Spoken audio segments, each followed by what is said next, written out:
Hello friends, இந்த வீடியோவில் school ஸ்டூடெண்ட்ஸ்க்கு ரொம்பவே ஒரு சில முக்கியமான அப்டேட்ஸ் பற்றி பார்க்க போகிறோம். யாராவது ஃபஸ்ட் டைம் பார்க்குற மாதிரி இருந்தீங்கன்னா மறக்காமல் சப்ஸ்கிரைப் பண்ணி ஃபாலோ பண்ணிக்கோங்க, ஒரு லைக் போட்டுக்கோங்க. அப்டேட்குள்ளே போயிடலாம். ஆக்சுவலாக வந்து பார்த்தீங்கன்னா ரிசல்ட் டேட்டில் ரொம்ப பெரிய எதிர்பார்ப்பு இருக்குது. ஓகேங்களா? இதை பற்றி நான் ப்ரீவியஸ் வீடியோஸில் சொல்லியிருப்பேன். நமக்கு ஒரு ஹாப்பியான அப்டேட் கிடச்சிருக்கு, அதுவும் கன்ஃபர்மேஷன் அப்டேட் கிடச்சிருக்கு. ஓகேங்களா? கொஞ்சம் நாய்ஸ் இருக்கும், அட்ஜஸ்ட் பண்ணிக்கோங்க. என்ன ஒரு அப்டேட்னால் வந்து பார்த்தீங்கன்னா எலெக்ஷன் ரிசல்ட். ஓகேங்களா? மே 4 அதற்கு முன்னாடியே ரிசல்ட்டை வெளியிட திட்டமிட்டிருக்காங்கன்னு நம்ம தகவல் கிடச்சிருக்கு.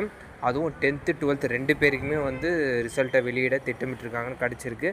ஆனால் இதுக்கான அதிகாரப்பூர்வ அறிவிப்புன்றது பார்த்திங்கன்னா இன்னும் ஒரு சில நாட்களில் வந்து வெளியாக போகுது. ஓகேங்களா?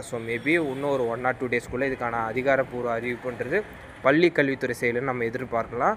அண்ட் என்ன ஒரு விஷயம்னா, நம்ம என்ன எதிர்பார்த்தோம்னா 10th கொஞ்சம் டிலேவாக வரும்னு சொல்லிட்டு, டிலே மீன்ஸ் கொஞ்சம் நாட்கள் கழித்து வரும்னு. ஆனால் 2 பேருக்குமே எலெக்ஷன் ரிசல்ட்ஸ்க்கு முன்னாடி வெளியிடுற திட்டத்தில் இருக்காங்க. ஏன்னா ரொம்ப மிக விரைவாக வந்து பார்த்திங்கன்னா பேப்பர் வேல்யூஷனை முடிச்சிருந்தாங்க ஒரு 10 நாட்களுக்கு முன்னாடி. ஓகேங்களா? அதுவே ஒரு பெரிய ரீசன் தான்.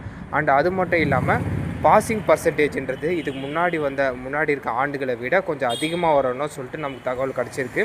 அண்டு ஃபெயிலியர்ஸ் வந்து கொஞ்சம் கம்மியாக இருக்கும், எல்லா வருஷத்தை விட கொஞ்சம் கம்மியாக இருக்கும்னு சொல்லி நமக்கு அப்டேட் கிடச்சிருக்கு. காரணம் ஆல்ரெடி சொல்லியிருந்தேன், ரொம்ப ஃபாஸ்ட்டாக வந்து பேப்பர் வேல்யூஷனை முடிச்சிருந்தாங்க.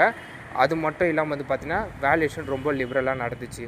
இதன் விளைவாக வந்து பார்த்திங்கன்னா பாசிங் பெர்சன்டேஜும் அதிகம் அண்டு ஃபெயிலியர்ஸும் ரொம்ப கம்மி. ஓகேங்களா? இதனால் ஸ்டூடெண்ட்ஸுக்கு இருக்க அந்த டென்ஷன்றது ஓரளவு கம்மியாகவே இருக்கும். ஓகேங்களா? யாருமே நினச்சி ஒரி பண்ணாதீங்க. 2 கேட்டகரி ஆஃப் ஸ்டூடெண்ட்ஸ் தான் ரொம்ப ஒரு ஒரியில் இருக்கீங்க. ஓகேங்களா? ஒன்று வந்து பாஸ் ஆகாமோ மாட்டோமான்னு சொல்லிட்டு இருக்க ஸ்டூடெண்ட்ஸும் அண்ட் அதிக மார்க்ஸ் எய்ம் பண்ணியிருக்க ஸ்டூடெண்ட்ஸ் தான் ரொம்ப நர்வஸாக இருக்கீங்க. நீங்கள் எதிர்பார்த்த மார்க்ஸை விட கொஞ்சம் அதிகமாக வரும், அதில் எந்த ஒரு டவுட்டுமே கிடையாது. ஓகேங்களா? கொஞ்சம் வெயிட் பண்ணுங்கள்.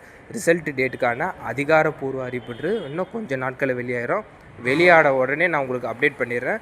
இந்த அப்டேட் பார்க்குற ஸ்டூடெண்ட்ஸு உங்கள் ஃப்ரெண்ட்ஸுக்கு ஷேர் பண்ணி ஒரு லைக் போட்டுருங்க.